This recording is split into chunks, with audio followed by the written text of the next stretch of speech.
Good morning again. This is now Arthur McKeown talking about some ideas for how we can use Moodle in the same way as we've been using WhatsApp, but to add a bit more to the community of people working together on the BELFAST programme.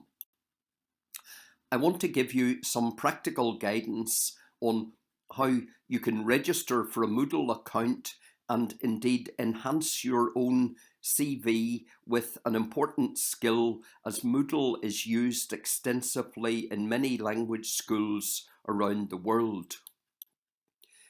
First, a couple of points about Moodle. It was developed about 15 years ago by Martin Duguay-Mas in Australia, and it's now used by lots of schools, colleges and universities, but also it's used in companies and other organisations. And if you look at the Moodle website, you'll be able to find fairly impressive statistics for the number of registered sites, the number of users, and the countries where all these people come from. But now let's get practical. Where can I find the Moodle for the BELFAST programme? There are two ways. Either you can go to the main website and click in the top right-hand corner where you'll get access to the Moodle Cloud resources, or you can go to them directly. When you get in, you can explore the site, perhaps initially as a guest by logging in using the guest button, or once you've explored it perhaps a little bit and to get full benefit of the participation in the site, register for a free account. This involves giving your own unique username and a password, and then a little about the demographics with your email address. Do please keep a record of these details, as they will be important for future access. So then, how are we using Moodle? At the moment, it is very much intended to provide a community online for the volunteers who are coming forward to engage with the programme in Belfast, Lurgan, and perhaps now Derry and Dublin. What we have available is the BELFAST programme community, and it is very much under construction, and we will be influenced and guided by your own suggestions in the weeks and months to come about content that you will find valuable for inclusion here. I'm now going to, in the next few screenshots, give a flavour of some of the things that are currently there. None of this is set in concrete and will be reordered and repurposed as the community matures. The first thing is a simple notice board. So, for example, if we get a new book into the Self-Access Centre, I can put up some information about its availability and generally use it as the sort of pin board that you would see in any staff room.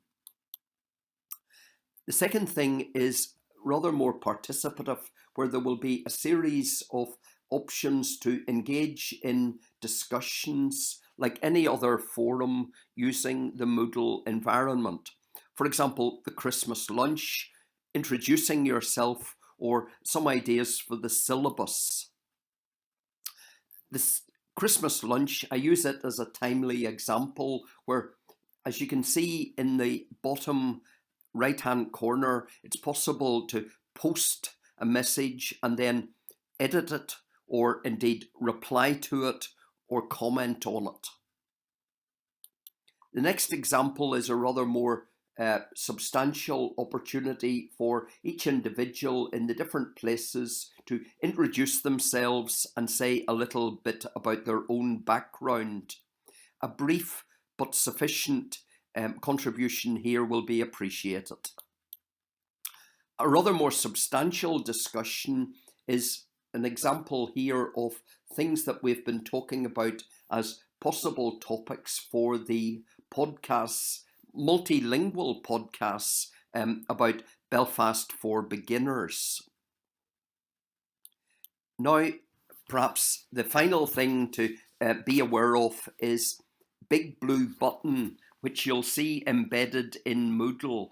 It's a bit like Skype or indeed video Skype, but has some significant advantages for our purposes. First of all, when you click and join the community, you'll be able to see something where you'll have an opportunity to test that your audio is actually working and switched on properly. So do take a moment to check this. The next screen will then have three parts. One is at the scheduled time when the session starts. You'll see a list of the others who are attending. The central area is where it'll be possible to put the agenda or items for discussion, and you can use the right-hand area for private chats and comments. The penultimate slide is an example of how I envisage using Big Blue Button on a weekly basis with a structured agenda for 30 minutes to plan the contributions being made and offered by different people to different programs. So I hope you found the last half dozen minutes valuable, and it'll give you some incentive and guidance for getting started in this innovation that is continuing to help and develop the Belfast programme. Thank you.